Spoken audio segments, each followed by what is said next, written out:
And welcome back to the channel.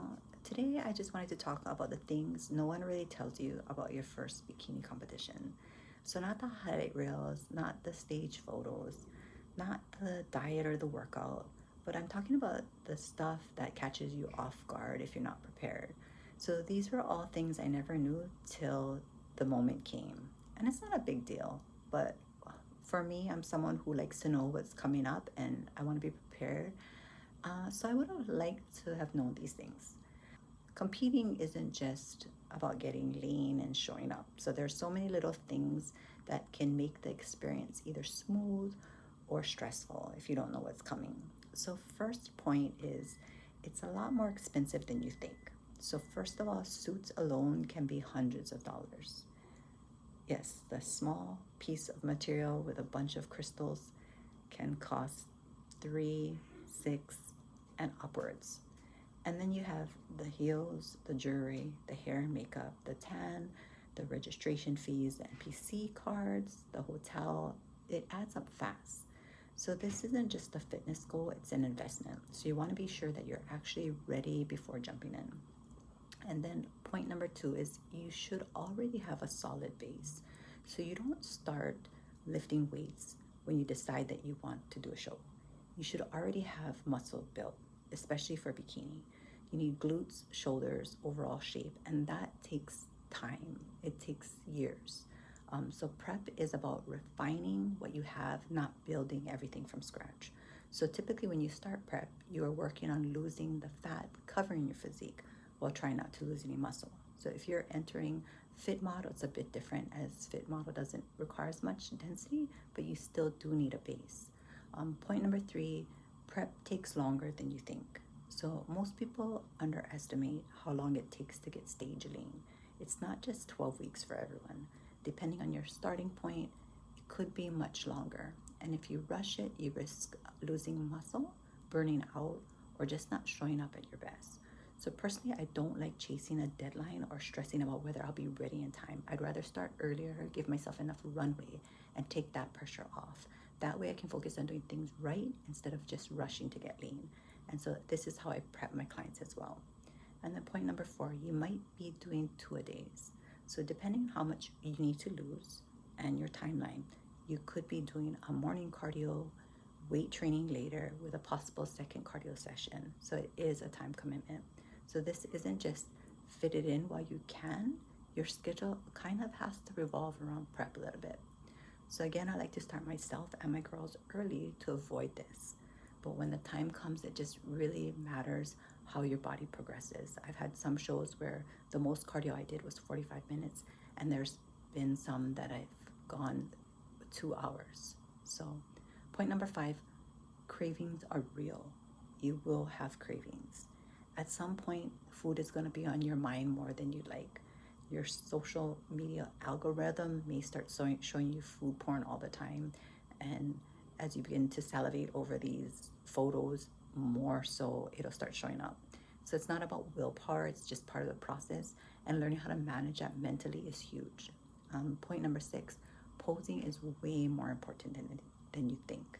You're not just judged on your physique, you're judged on how you present it. So you could have a great body, but if your posing is off, just won't translate on stage. So this is something you need to practice consistently, not just the last few weeks. Also, if this is your first show or even your fifth, you may not know how your nerves will actually be on show day. So if you've practiced enough times, even if you blank out, your body will have done your routine hundreds of times, so it will just flow automatically. And then point number seven, show day starts the day before. So you usually have to arrive the day before to check in, register, and get your first spray tan. And that tan, you can't mess it up. You'll likely sleep uncomfortably. You'll need to bring extra sheets because you will stain everything. And you have to be careful with everything you touch. Which brings us to point eight, that changes everything. So once you're tanned, you can't get it wet. Washing your face is tricky. Brushing your teeth, you can't drip on your arms. And even going to the bathroom, you need to be careful. It sounds small, but it's actually stressful if you're not prepared. Of course, you can get touched up in the morning, but you don't want drip lines showing up down your arms or down your legs. Point number nine, show morning is really, early. So you might be up before 5 a.m. You need to do your second coat of tan, and you need to go to your hair and makeup appointment. So it's a full process before you even step on stage. By the time the show starts, you've already been up for hours. Point number 10, you will wait a lot. So you sit backstage for hours. Remember, your morning already started at 5 a.m. Prejudging possibly starts at 8 a.m. or 9. But if you're in the bikini division, that's later in the day. So you're probably going to be on stage around 11. This depends on the show size, but you will be waiting. And then suddenly they call your number and it's your turn.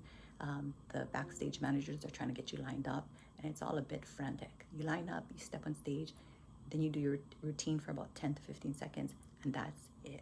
All that work, all that waiting for seconds. Then you're back at waiting again for finals. Point number 11, you're managing everything all day. So between prejudging and finals, you're still careful with your tan, you're still managing your food and water, and you're still trying to stay mentally locked in. So it's a long day, not just physically, but mentally. Again, depending on your division, your night show may not end until 11 p.m. And the final point is post-show rebound is real. So no one really prepares you for the after. So your body is depleted, your mind is tired, you're hungry, you're craving. When the show is over, it's really easy to swing all the way opposite of your healthy lifestyle. All the foods you've wanted to eat, and then that emptiness of working towards a goal, and now there's nothing really holding you to sticking with any diet or workouts. So there's overeating, weight gain, feeling out of control, some sadness, all kinds of emotions. It's all there and it's all real. So this is why having a post-show plan matters just as much as prep, in my opinion. Not to scare you, because competing is an amazing experience. But it's not just about the stage, it's about everything that comes with it.